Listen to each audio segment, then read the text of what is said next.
Hello friends, only pedagogy channel को तुम मान स्वागत। फ्रेंड्स, पूर्व क्लास रे आमे पढ़ी जो विकास पर्याय गुड़िक पढ़ी जमी शैशव अवस्था, बाल्यावस्था, कैशोर अवस्था, परिणत अवस्था और वार्धक्य अवस्था एगुड़िक विषय आम आज डिस्कसन करवा। डिस्कसन करने पूर्व जेहेतु आम डीएलईडी हूँ प्राइमरी लेवल पर्यंत हूँ पढ़ा जाए, प्राइमरी और अपर प्राइमरी पर्यंत पढ़ा जाए, से आम केवल कैशोर अवस्था पर्यंत ही डिस्कसन करवा। कैशोर अवस्था पर्यंत पिलाटीर कौन कौन विकास होता है से सब विषय आज आम आलोचना करवा। तेज चलो प्रथम हूँ आलोचना करवा। प्रथम से देला ना बाल्यावस्था और आद्य कैशोर अवस्था विकास लक्षण कौन। प्रथम कैशोर अवस्था देखा, तापर हूँ तार हूँ कॉग्निटिव डेवलपमेंट माने मानसिक बौद्धिक अवस्था एगुड़ा देखा। एमती सिक्वेन्स दिवा। आज आम कैशोर अवस्था विषय केवल हूँ शारीरिक विकास विषय पढ़ा। तापर हूँ तार जो मानसिक विकास एगुड़िक परवर्ती परवर्ती क्लास गुड़ाक पढ़ा। आज आम केवल शारीरिक विकास संबंध में जाना जे बाल्यावस्था शारीरिक विकास केमती हुए किंबा हूँ तार शैशव अवस्था शारीरिक विकास केमती हुए से विषय आज आम जाना। तो बाल्यावस्था शारीरिक विकास हो जाना पूर्व प्रथम शैशव अवस्था आसती। प्रथम पिलाटी जन्म है, जन्म रू हूँ तार 3 वर्ष पर्यंत शैशव अवस्था। तो शैशव अवस्था पिलाटीर कौन कौन विकास होची से विषय आम प्रथम जाना। से देला भूमिष्ठ होगा दिन ठारू पर्याय ठारू पूर्णांग व्यक्तिर विकास होबार लगी था। यही समय शिशुर शारीरिक सामाजिक आवेगिक यह विकास होता है, सिक्वेन्स होबार विकास होता है। यहाँ देला से माने इंट्रोडक्शन टाइप देला। तापर मेन जिनस आसला कौन ना शारीरिक विकास। शैशव अवस्था शारीरिक विकास समस्त ध्यान सहित बुझा। शैशव अवस्था शारीरिक विकास पिलाटर कौन हो, पिलाटर शैशव अवस्था कौ भाया विकास पिला शैशव अवस्था माने जन्म तो 3 वर्ष, तार विकास कौन कौन विकास होची जन्म 3 वर्ष भितर से विषय आम प्रथम आज आम पढ़ा। से देला कौन ना विकास प्रथम पर्याय हूँ शैशव अवस्था। प्रथम पर्याय शैशव अवस्था निश्चिंत विकास प्रथम पर्याय आम काली पढ़ी शैशव अवस्था बोली। से देला विकास जेहेतु प्रथम पर्यायटा हूँ शैशव अवस्था जन्म ठारू 3 वर्ष बयस पर्यटन शैशव अवस्था कहुए। जन्म को वर्ष पर्यंत 3 वर्ष पर्यंत शैशव अवस्था कहुए, यहाँ समस्त जान। तापर हूँ कौन ना जन्म समय आम केवल पॉइंट पॉइंट जाना पूरा डिटेल्स भर जहाँ लिखाई तार मेन मेन पॉइंट जो गुड़ा इंपोर्टेंट से गुड़ा विषय ना। प्रथम कौन आम एथुरु जानिबा ना प्रथम हूँ जानिबा गोटे सेकेंड।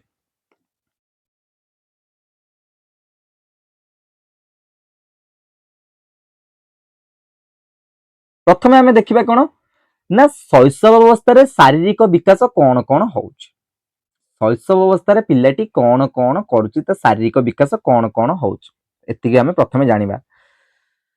प्रथम तुमको मुझे कही अर्ली स्टेज रे पिलाटी बहुत जल्दी जल्दी तार उच्चता ओजन बढ़े, बहुत जल्दी जल्दी।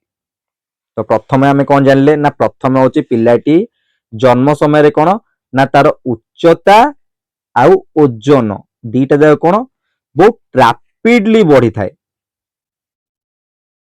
उच्चता ओजन बहुत जोर रे बढ़ी थाए जल्दी जल्दी प्रथम जानले।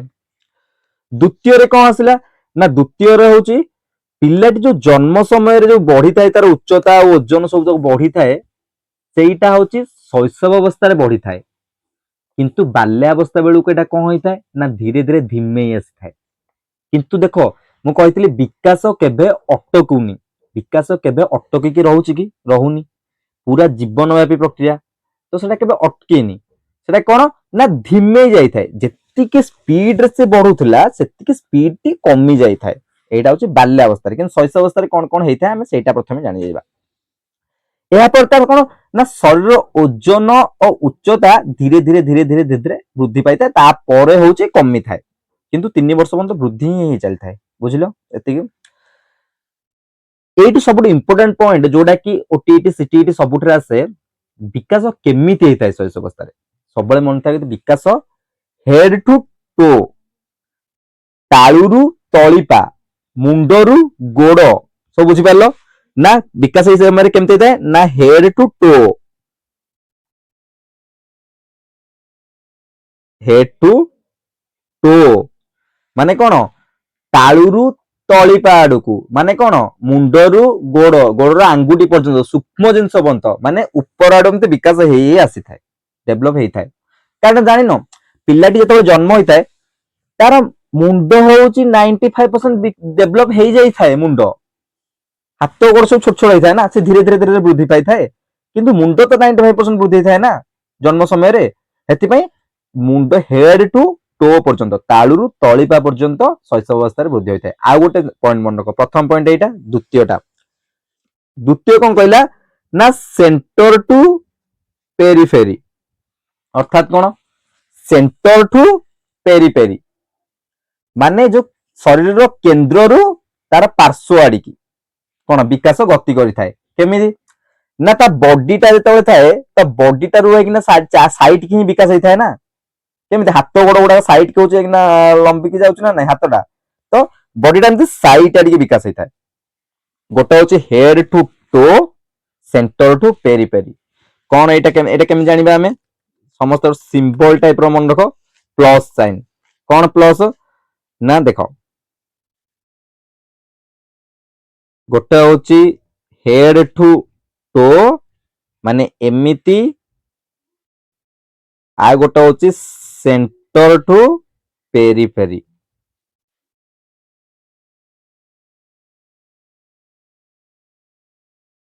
ହେଲା, head to toe, centre to periphery ମାନେ କଣ ତାଳୁରୁ ତଳିପା ଆଡିକୁ, ମଝିରୁ ପାର୍ଶ୍ୱ ଆଡିକି, ଏଇଟା ହଉଛି ଶୈଶବ ଅବସ୍ଥାରେ ବିକାଶ ହେଇଥାଏ।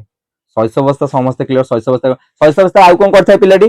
ଶୈଶବ ଅବସ୍ଥାରେ ଆଉ ହଉଛି କରିଥାଏ ନା ପେଟେଇବା, ଗୁରୁଣ୍ଡିବା, ଛିଡା ହେବା, ତାପରେ ଧୀରେ ଧୀରେ ଡେଇଁବା, ଏଇଟା ଶୈଶବ ଅବସ୍ଥାରେ ହେଇଥାଏ।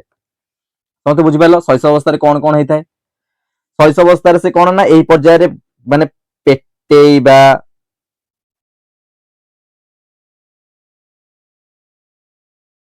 ପେଟେଇବା, ଗୁରୁଣ୍ଡିବା, ଏଇ ସବୁ କାମ ଶୈଶବ ଅବସ୍ଥାରେ ହେଇଥାଏ। ଶୈଶବ ଅବସ୍ଥାରେ ଏତିକି ଥିଲା ହଉଛି ଶୈଶବ ଅବସ୍ଥାର କାମ। ଶୈଶବ ଅବସ୍ଥାଟା ହଉଛି ଏଇନା କଣ ନା ମାନେ ଜଲ୍ଦି ଜଲ୍ଦି ଗ୍ରୋଥ କରିବାର ପିରିୟଡ ହଉଛି ଶୈଶବ ଅବସ୍ଥା। ଶୈଶବ ଅବସ୍ଥା ସମସ୍ତେ ବୁଝିପାରିଲ? ଶୈଶବ ଅବସ୍ଥାରେ କାହାର କିଛି ଡାଉଟ ନାହିଁ। ତାପରେ ଆମେ ଆସିବା କୋଉଠିକି ନା ବାଲ୍ୟାବସ୍ଥାକୁ। ମୁଁ କହିଥିଲି ବାଲ୍ୟାବସ୍ଥା ଦି ଭାଗରେ ବିଭକ୍ତ କରାଯାଇଛି। ଦି ଭାଗରେ ବିଭକ୍ତ କରାଯାଇଛି ନାହିଁ, ଆଦ୍ୟ ବାଲ୍ୟାବସ୍ଥା, ଶେଷ ବାଲ୍ୟାବସ୍ଥା ବା ପରବର୍ତ୍ତୀ ବାଲ୍ୟାବସ୍ଥା, ଦି ଭାଗରେ ବିଭକ୍ତ କରାଯାଇଛି। ଯୋଉ ଦି ଭାଗରେ ବିଭକ୍ତ କରାଯାଇଛି, ଏଇ ଦି ଭାଗ ଯାକ ଆମେ ପଢିବା। ଦି ଭାଗ କଣ ନା ପ୍ରଥମେ ହଉଛି 3 ରୁ 6 ବର୍ଷ ପର୍ଯ୍ୟନ୍ତ, ଦ୍ୱିତୀୟଟା 6 ରୁ 10 ବା 12 ବର୍ଷ ପର୍ଯ୍ୟନ୍ତ। ପ୍ରଥମେ ଆମେ ଜାଣିବା 3 ରୁ 6 ବର୍ଷ ପର୍ଯ୍ୟନ୍ତ କଣ ହଉଛି। ତ ବାଲ୍ୟାବସ୍ଥା ପ୍ରଥମେ ଦେଖିବା, ଏଠି ଦେଇଛି ବି ସେ କଣ ଦେଲା ନା ଶୈଶବ ଅବସ୍ଥାର ଶିଶୁ ମାନେ ବାଲ୍ୟାବସ୍ଥାରେ ପଦାର୍ପଣ କରିଥାଏ। ଶୈଶବ ଅବସ୍ଥା ପରେ ଶିଶୁ ବାଲ୍ୟାବସ୍ଥାରେ ପଦାର୍ପଣ କରିଥାଏ। ବାଲ୍ୟାବସ୍ଥାରେ ଦୁଇଟି ପର୍ଯ୍ୟାୟ ରହିଛି। କଣ କହିଥିଲି? ପ୍ରଥମଟା 3 ରୁ 6 ବର୍ଷ, ଦ୍ୱିତୀୟଟା 6 ରୁ 10 ବା 12 ବର୍ଷ। ବୁଝିଲ? ଏଇଟା ହଉଛି ଶୈଶବ ଅବସ୍ଥା ପରେ ବାଲ୍ୟାବସ୍ଥାକୁ ଆସିଲେ। ତ ଏ ବାଲ୍ୟାବସ୍ଥାରେ କଣ ହେଇଥାଏ ନା ଆଦ୍ୟ ବାଲ୍ୟାବସ୍ଥାରେ କଣ ହେଇଥାଏ ପ୍ରଥମେ ପଢିବା, ତାପରେ ପଢିବା ଶେଷ ବା ପରବର୍ତ୍ତୀ ବାଲ୍ୟାବସ୍ଥାରେ କଣ ହେଇଥାଏ। ତ ଆଦ୍ୟ ବାଲ୍ୟାବସ୍ଥାରେ ପିଲାଟିର କଣ ହେଇଥାଏ ନା ପ୍ରଥମେ ଆମେ ବୁଝିବା। ପ୍ରଥମେ ଏହି ପର୍ଯ୍ୟାୟରେ କହିଥିଲି, ଏହି ପର୍ଯ୍ୟାୟରେ ଶାରୀରିକ ବିକାଶ ଧିମେଇ ଆସେ, ଶିଥିଳ ହୋଇଥାଏ। ଏହି ପର୍ଯ୍ୟାୟରେ କଣ ହେଇଥାଏ ନା ଶାରୀରିକ ବିକାଶ ଶିଥିଳ ହୋଇଯାଇଥାଏ। ଶିଥିଳ ହୋଇଥାଏ ନା ନାହିଁ? ତାପରେ କଣ ଜାଣିବା, ଏହି ପର୍ଯ୍ୟାୟରେ ବାଳକ ମାନଙ୍କ ଉଚ୍ଚତା ମାନେ ବୃଦ୍ଧି ପାଏ ନାହିଁ। ଉଚ୍ଚତା ଓଜନ ସହଜରେ ବୃଦ୍ଧି ପାଏ ନା, ଧୀରେ ଧୀରେ ବୃଦ୍ଧି ପାଏ। ବାଳକ ବାଳିକା ମାନଙ୍କ କଣ ଓଜନ ଭିତରେ ବୃଦ୍ଧି ପାଏ ନାହିଁ। ବୁଝିଲେ? ଏଠି ସେ ଗୋଟେ ପଏଣ୍ଟ ଦେଲା, 5 ବର୍ଷ ବୟସ ବେଳକୁ ସେମାନଙ୍କ ଉଚ୍ଚତା 112 ସେଣ୍ଟିମିଟର ହୋଇଥାଏ। ଇଟ୍ ଇଜ ନଟ୍ କନଷ୍ଟାଣ୍ଟ, ଏଟା କନଷ୍ଟାଣ୍ଟ ନୁହେଁ। 112 ସେଣ୍ଟିମିଟର, ସମସ୍ତଙ୍କର 112 ସେଣ୍ଟିମିଟର 5 ବର୍ଷ ବେଳକୁ, କାହାର ତ ଅଧିକ ହେଇଥିବ, କାହାର କମ ହେଇଥିବ। କିନ୍ତୁ ଆମେ ଯଦି ଗୋଟେ ଆଭରେଜରେ ନବା, ସେଥିପାଇଁ ଆମେ କଣ ନା 5 ବର୍ଷ ବେଳକୁ ଉଚ୍ଚତାଟା 112 ସେଣ୍ଟିମିଟର ହେଇଥାଏ। ଆଉ ସେ ଦେଲା କଣ ନା ପର ଇୟର 8 ସେଣ୍ଟିମିଟର ରୁ 10 ସେଣ୍ଟିମିଟର ବୃଦ୍ଧି ପାଇଥାଏ। 5 ବର୍ଷ ବେଳକୁ 112 ସେଣ୍ଟିମିଟର, ପର ଇୟର 8 ସେଣ୍ଟିମିଟର ରୁ 10 ସେଣ୍ଟିମିଟର। ମନେ ରହିଲା? ଏଟା କୋଉ ଅବସ୍ଥାରେ? ବାଲ୍ୟାବସ୍ଥା ବା ଆଦ୍ୟ ବାଲ୍ୟାବସ୍ଥାରେ, ପରବର୍ତ୍ତୀ ବାଲ୍ୟାବସ୍ଥା ନୁହେଁ, ଆଦ୍ୟ ବାଲ୍ୟାବସ୍ଥା କଥା ଏଠି କୁହାଯାଉଛି। ତାପରେ ଦେଲେ କଣ ନା ଏଇ ସମୟରେ ପ୍ରସାଧନ ବା ଟଏଲେଟ ଟ୍ରେନିଂ, କୋଉ ମାନେ ଝିଅ ମାନଙ୍କ ଟଏଲେଟ ଟ୍ରେନିଂ ମାନେ ପ୍ରସାଧନ ବି ମାନେ ହୋଇଥାଏ। ମାନେ କଣ ସେମାନେ ଯେମିତି ସୋସିଆଲ କନସିୟସନେସ ତାଙ୍କ ଭିତରୁ ଆସିଥାଏ। ତାଙ୍କ ଯେତେ ହଉଛି ଫ୍ୟାମିଲି ଯେତେ ହଉଛି କିନା ତାଙ୍କୁ ଶିଖେଇଥାନ୍ତି, ସେ ମାନେ ବଏଜ ତୁଳନାରେ ଗର୍ଲସ ମାନଙ୍କର କଣ ନା ସୋସିଆଲ କନସିୟସନେସ ଆସିଥାଏ। ନା ପ୍ରସାଧନ ହଉଛି ମାନେ ସମ୍ବନ୍ଧୀୟ ସୂଚନା ସେ ଜାଣିଥାନ୍ତି ସେ ସମୟରେ। तापर कौन ए समय मांसपेशी अधिक शक्त और कार्यक्षम हो उठे। यही समय धीरे धीरे मांसपेशी गुड़ा वृद्धि हम ना ना देह तुलन हाथ गोड़ अधिक शक्त हवा आरंभ हम यही समय कारण बाल्यावस्था आसला या परवर्ती बाल्यावस्था आद्या बाल्यावस्था परवर्ती बाल्यावस्था परवर्ती बाल्यावस्था कौन ना स्कूल को जीवा समय आसो 6 वर्ष स्कूल एडमिशन करिवो ता पूर्वर से कौन होता है ना ता पूर्वर हाथ गोड़ एसगुड़ा स्ट्रंग होता है बहुत स्ट्रंग होता है। ये समय दुईटा जिनस हूँ मन रखा दरकार गोटे हूँ motor skill motor skill motor skill जो इस मोटर स्किल को दी भाग में विभक्त करा मोटर स्किल शारीरिक दक्षता मांसपेशी संबंधी दक्षता दी भाग में विभक्त कराई गोटे हूँ फाइन मोटर स्किल गोटे हूँ ग्रॉस मोटर स्किल बुझिपार गोटे हूँ फाइन मोटर स्किल गोटे हूँ ग्रॉस मोटर स्किल समस्त को मोटर स्किल दी भाग में विभक्त कराई गोटे फाइन मोटर गोटे ग्रॉस मोटर फाइन मोटर कौन ग्रॉस मोटर स्किल कौन देख गोटे सिंपल उदाहरण दौर गोटे पिलाटी जिम जाऊँ जिम जाकि सेठारे कौन वेट गुड़ा उठाऊ वेट उठाऊ पुशअप मार्च जहाँ कर तार शरीर बहुत सारा कौन कल एनर्जी से जगह जाऊँगी एनर्जी लगुच बहुत एनर्जी लगुच बहुत कसरत करा बहुची मांसपेशी बहुत मांसपेशी गुड़ा यूज करुच्ची मांस माने कौन सब ओजन जिनस उठेबा माने शरीर सब मांसपेशी काम करवा एटा हूँ कौन एटा हूँ ग्रॉस मोटर स्किल माने बहुत बड़ बड़ काम जोटा हूँ माने बहुत शक्ति जो बहुत शक्ति दरकार सेटा हूँ gross motor skill. Fine motor skill कौन ना फाइन मोटर स्किल हूँ से स्किल जो कौन एटा पेन ए पेन टा को धरिकी लेखुची एथरे मोर मांसपेशी केते खर्च होची सूक्ष्म मांसपेशी फिंगर सूक्ष्म मांसपेशी एटा ए सूक्ष्म मांसपेशीटा हूँ यूज करके लेखुची चित्र आंकुची एगुड़ा कहूँ fine motor skill.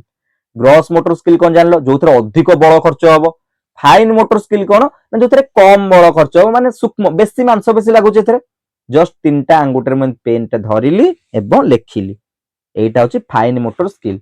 Gross motor skill जो अधिक बल माने गोटे पत्थर को टेकुची ग्रॉस मोटर स्किल पेन टा को धरिकी लेखुची एटा हूँ फाइन मोटर स्किल।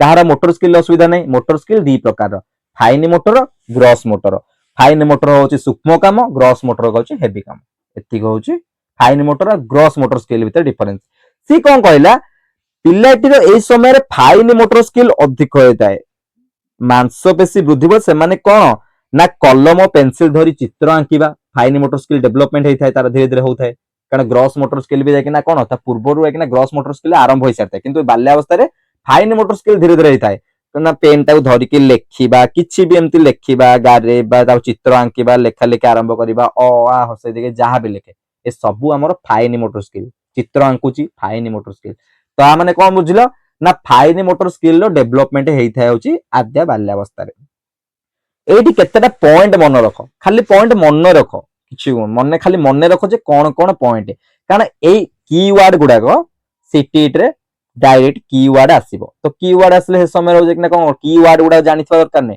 प्रथम कीवर्ड कौन ना आद्या बाल्यावस्था को कौन कहती ना टॉय एज कौन कौन कहती आद्या बाल्यावस्था को गोटे कहती टॉय एज मन रखिल प्री स्कूल एज स्कूल जीवा पूर्वर एज स्कूल जीवा पूर्वर ना नहीं तो एटा कौन कहती ना pre school age toy age and pre school age दीटा मन रखिल टॉय एज कहती प्री स्कूल एज कहती तापर कौन ना क्वेश्चन एज एटा कौन कहती क्वेश्चन एज गोटे मिनिट कोडी जदी फांका थिबो देखो एटा कौन कहती ना toy age pre school age question age कह जाए सेल्फ सेंट्रिक कह जाए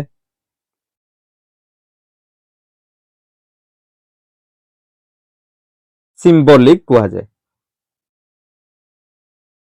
टॉय एज ए समय बहुत खेलना प्रति तार खेलना प्रति खेलना यही खेलना दरकार ये कंठी दरकार ये गाड़ी दरकार बंधुक दरकार खेलना दरकार तार toy age pre school age school जीवा पूर्वर एज ना नहीं कारण 3 ରୁ 6 वर्ष पर तो 6 वर्ष स्कूल जीव ना तो pre school age pre toy age ଗଲା, ପ୍ରି ସ୍କୁଲ ଏଜ୍ ଗଲା, ତାପରେ କଣ ରହିଲା ନା ସେଲ୍ଫ ସେଣ୍ଟ୍ରିକ, ଇଗୋ ସେଣ୍ଟ୍ରିକ, ତାର ଇଗୋ ଟାଇପ ର ଦେଖ ଆସେ, ଧୀରେ ଧୀରେ ଇଗୋ ତାର ବୃଦ୍ଧି ହୋଇଥାଏ, ଇଗୋ ସେଣ୍ଟ୍ରିକ, ସେଲ୍ଫ ସେଣ୍ଟ୍ରିକ ତାର ହେଇଥାଏ, ଇଗୋ କୈନ୍ଦ୍ରିକ ଥାଏ ହେଲା, ସେଲ୍ଫ ସେଣ୍ଟ୍ରିକ ହେଇଥାଏ।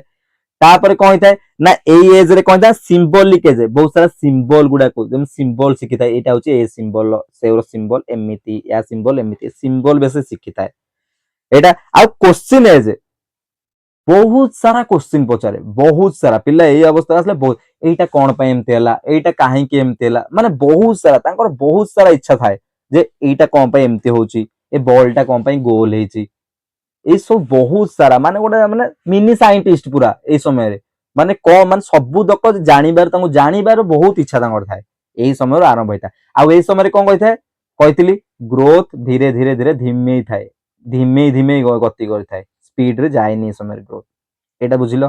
ତାହେଲେ ଆଦ୍ୟ ବାଲ୍ୟାବସ୍ଥା ବୁଝିଲୁ, ତାପରେ ଆମେ ଯିବା ପରବର୍ତ୍ତୀ ବାଲ୍ୟାବସ୍ଥାକୁ। ପରବର୍ତ୍ତୀ ବାଲ୍ୟାବସ୍ଥାରେ କଣ ଅଛି,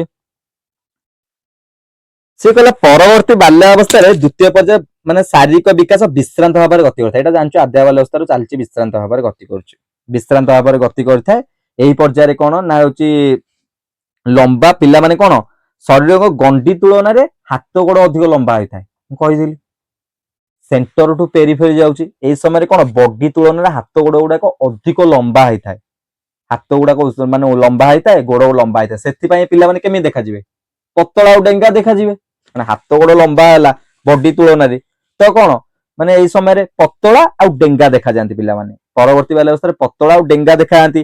ତାପରେ କଣ ଏଇ ପର୍ଯ୍ୟାୟରେ କଣ ଅଙ୍ଗ ପ୍ରତ୍ୟଙ୍ଗ ଗୁଡାକ ବିଶେଷ ଅଧିକ ମାନେ ସକ୍ରିୟ ହୋଇଥାନ୍ତି, ସକ୍ରିୟ ମାନେ କଣ ମାନେ ସାଙ୍ଗେ ସାଙ୍ଗେ କାମ କରିଦବା, ଏଇଟା ସାଙ୍ଗେ ସାଙ୍ଗେ ଏଇଟା କହୁ କହୁ ସେଟା କରିଦବା, ଏଇଟା କହୁ କହୁ ସେଟା କରିଦବା, ମାନେ ବହୁତ ବିଚଳିତ ପୁରା ବିଚକ୍ଷଣ ଟାଇପ ର ଏଇ ସମୟରେ ହେଇଥାନ୍ତି। ତାପରେ କଣ ଏଇ ସମୟରେ କଣ ନା ବାଳକ ମାନଙ୍କ ତୁଳନାରେ ବାଳିକା ମାନଙ୍କ ଠାରେ ଅଧିକ ଦେଖାଯାଏ, କଣ ଦେଖାଯାଏ ଦେଖିବା।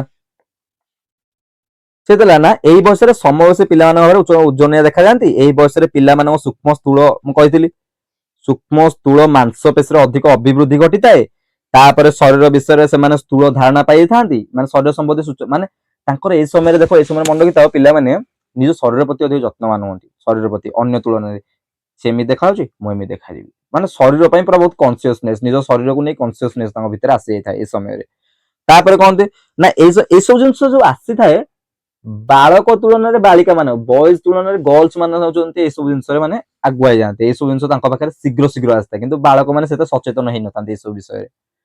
ତାପରେ କଣ ନା ଏଇ ସମୟ ସଚେତନ ବାଳକ ମାନଙ୍କ, ବାଳିକା ଏଇଟା କହିଲି ବାଳକ ମାନଙ୍କ ଅପେକ୍ଷା ବାଳିକା ମାନଙ୍କ କ୍ଷେତ୍ରରେ ଦେଖାଯାଏ।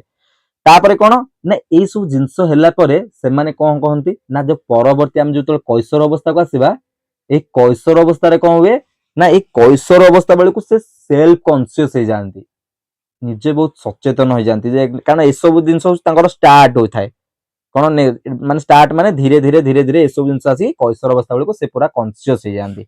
ତ ଏଇ କୈଶୋର ଅବସ୍ଥା କନସିୟସ ହବା ପୂର୍ବରୁ ତା ବିଷୟରେ ଆମେ ଟିକେ ଜାଣିବା, ଯୋଉ କି ପଏଣ୍ଟ ଗୁଡା ଯେମିତି ମୁଁ କହିଥିଲି ଆଦ୍ୟ ବାଲ୍ୟାବସ୍ଥାରେ କହିଥିଲି କି ପଏଣ୍ଟ, ଏଥିରେ ମଧ୍ୟ କି ପଏଣ୍ଟ କେତେ ମନେ ରଖିବା। ତ ପ୍ରଥମ ଆମେ କି ପଏଣ୍ଟ ଏଥିରେ କଣ ମନେ ରଖିବା ନା ହଉଛି ଏଇଟା କଣ ଏଲିମେଣ୍ଟାରୀ ସ୍କୁଲ ଏଜ୍, ମାନେ କଣ ମାନେ ସ୍କୁଲ କୁ ଯିବା ସମୟ ନାହିଁ, 6 ବର୍ଷରୁ ସ୍କୁଲ ଆରମ୍ଭ ହଉଛି ନା, ତ ଏଇଟା ହଉଛି ସ୍କୁଲ କୁ ଯିବା ସମୟ, ଏଇଟା ସ୍କୁଲ କୁ ଯିବା ସମୟ, ଏଇଟାକୁ କହନ୍ତି ଗ୍ୟାଙ୍ଗ ଏଜ୍,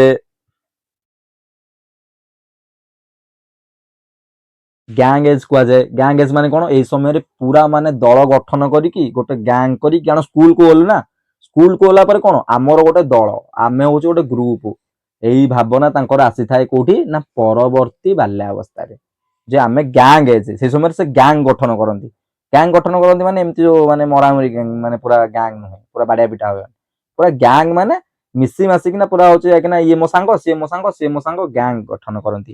ତୃତୀୟରେ କଣ ଆସିଲା ନା ହଉଛି କଣ ନା ଫ୍ରେଣ୍ଡସିପ ଏଇ ସମୟରେ ବୃଦ୍ଧି ପାଇଥାଏ ଅଧିକ, ଏଇ ସମୟରେ ଫ୍ରେଣ୍ଡସିପ ଅଧିକ ବୃଦ୍ଧି ପାଇଥାଏ, ମାନେ କଣ ସ୍କୁଲକୁ ଗଲେ, ସ୍କୁଲକୁ ଗଲେ ତ ନିହାତି ଫ୍ରେଣ୍ଡସିପ ବୃଦ୍ଧି ପାଇବ, ସାଙ୍ଗସାଥି ହେବେ, ସାଙ୍ଗସାଥି ହେଇକି ମିଶିକି ଖାଇବେ, ଏଇ ସମୟରେ ସ୍କୁଲରେ ସାଙ୍ଗସାଥି ବହୁତ ହୁଅନ୍ତି, ଫ୍ରେଣ୍ଡସିପ ଏଜ୍ ଏଇଟା ହୁଅନ୍ତି। ତାପରେ କଣ ନା ହଉଛି କଣ ନା ମିଥ୍ୟା ପରିପକ୍ୱତା ଗୋଟେ ଅଛି, এই ସମୟରେ ଏଇ ୱାର୍ଡଟା ମିଥ୍ୟା ପରିପକ୍ୱତା,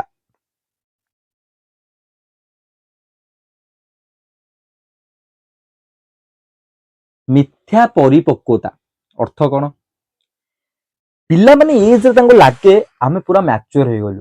मैच्योर हो गले अर्थ कोन आमे निजो डिसिजन निजे नै परिबा आमे एटा करि परिबु आमे सेटा करि परिबु आमे एमते एमते सब माने बड़ बड़ स्वप्न पूरा देखन से भाबंती आमे पूरा बड़ हो गलु मैच्योर किंतु मिथ्या परिपक्वता ए समय तांको भ्रम सृष्टि जे आमे सब किछि करि पारिबु मिथ्या परिपक्वता को कहंती ए समय से सब जिंस माइंड के आसे कोन ना परवर्ती वाला अवस्था रे सेति पय एटा कहंती मिथ्या परिपक्वता हैला एतको मन रखिलो तापर होची कोन ग्रोथ जो आ गोटे मन रख ग्रोथ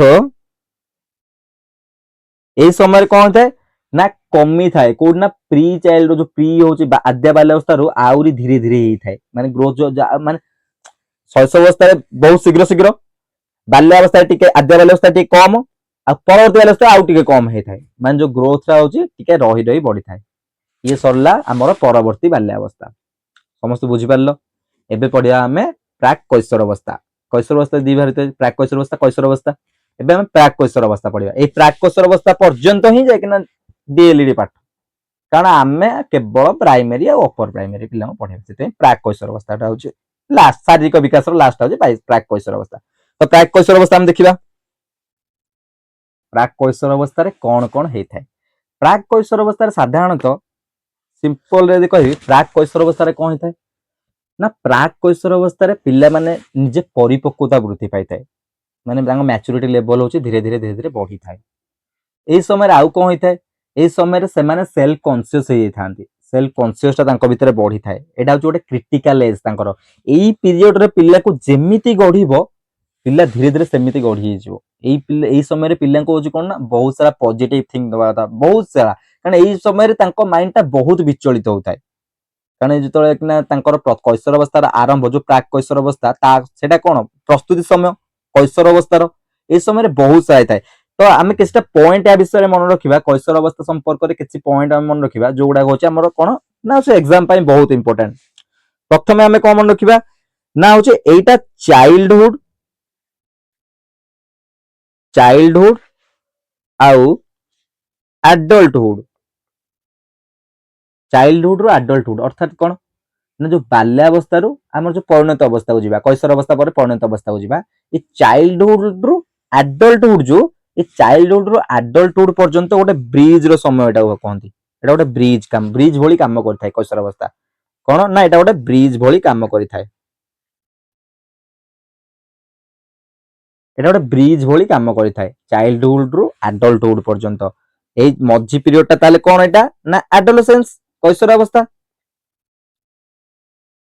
याकू कौन कहती ना जो जो ट्रांजिशन पीरियड टा नहीं जो ब्रिज रो ट्रांजिशन पीरियड टा रहिला होची कि ना कोन ना चाइल्डहुड रो एडल्टहुड भितरे याकू गोटे स्टेनली हॉल जने अछंती एटा सीटी रे एमते आसे क्वेश्चन स्टेनली हॉल से कौन कहती ताकू कहिथिले स्ट्रेस आउ स्ट्रॉम रो पीरियड एसएस स्ट्रेस आउ स्ट्रॉम रो पीरियड एटा माने झड़ तांको मुंडो भितर पूरा बहुत सारा एकना परिकल्पना आस्ते माने विचलित तो बहुत होती से स्टेनली हॉल कौन कहते याकू स्ट्रेस आउ स्ट्रॉम रो पीरियड कहते क्या ना कैशोर अवस्था को एडोलेसेंस पीरियड को स्ट्रेस आउ स्ट्रॉम रो पीरियड कह जाए तापरे कोन एई समय रे आइडेंटिटी क्राइसिस होइताय आइडेंटिटी क्राइसिस कोन आइडेंटिटी क्राइसिस अर्थ कोन ना एई समय रे सेमान होच निज को निजे चिन्हि पारन निजे माने मु के माने सब कथा देते कि ना सेमान जानते एटा मु करि परिबे एटा मु निजर सक्षमता को सेते से चिन्हि पारंतिनी एटा कोन पई एटा पुनी के कहिथिले एटा कहिथिले एरिक एरिक्सन जण अछंती से कहिथिले ए होचे कि ना आइडेंटिटी क्राइसिस हेता ए समय रे ए वर्ड गुडा मन रहिता एरिक एरिक्सन कहिथिले तापर एटा गुडा होचे कोन आस्तिला एथरे ना स्टेनली हॉल तो कहले स्ट्रेस आउ स्ट्रॉम रो पीरियड एरिक एरिक्सन कहिथिले तापर होचे कोन ए समय रे तांकर होची माने बेसी होची माने जो अन्य तुलना माने इच्छा करबा ए सब जिंस तांकर ए समय रे वृद्धि होइताय एटा होची प्राक कैशोर अवस्था रे मध्य जाकना बालिका माने मध्य होची बहुत शीघ्र शीघ्र सोशलाइजेशन हेतांती बालक माने टिके पछर रहतांती सोशल किंतु ए समय रे कोन ना बालक मानकर जो उच्चता ओजन बालिका मान तो इक्वल होबारे लागि थाए धीरे धीरे इक्वल होइताय एटा रहला प्राक कैशोर अवस्था रे शारीरिक विकास आमे फिजिकल डेवलपमेंट पढिबा फिजिकल डेवलपमेंट पढिले तो समस्त क्लियर आमे कोन कोन आज आमे जानले आमे कोन कोन आज आमे पढिले तो ठीक अछि नेक्स्ट क्लास रे पुणी देखा बा जय जय।